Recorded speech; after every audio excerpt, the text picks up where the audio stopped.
tennis doesn't get a ton of love usually in the modern card world, but that is changing. I think the tennis card market has a bit of a moment we're in right now.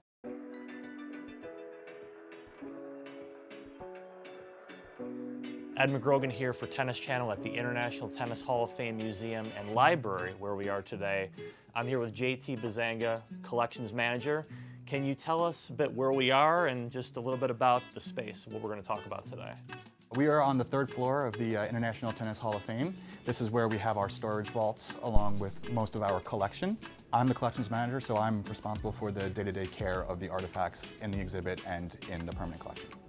Today we're talking trading cards, of all things. It may not be the first thing you think of when it comes to the museum, but it's a big part of history for a particular subset of collectors, obviously. And we have issues here that look quite old. How old are we talking for the oldest that we got? So the oldest card we got here is probably from the late 1800s, 1880s.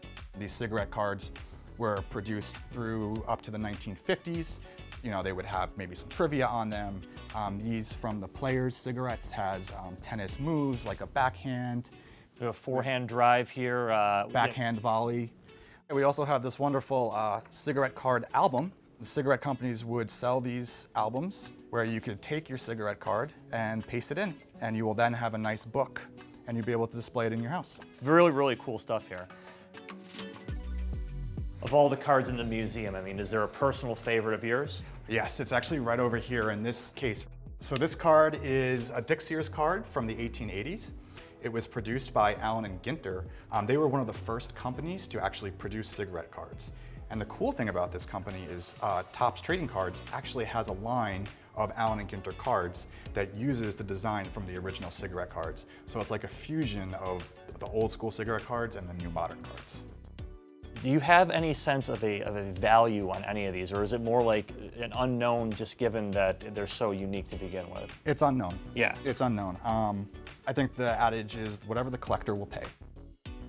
You know, one thing about trading cards today, we've really seen values of some of the iconic players. There was a Serena Williams card at auction in highest grade, extremely rare, went for over $180,000.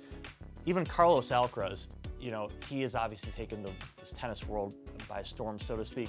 A card made of his last year sold for over $32,000 at auction.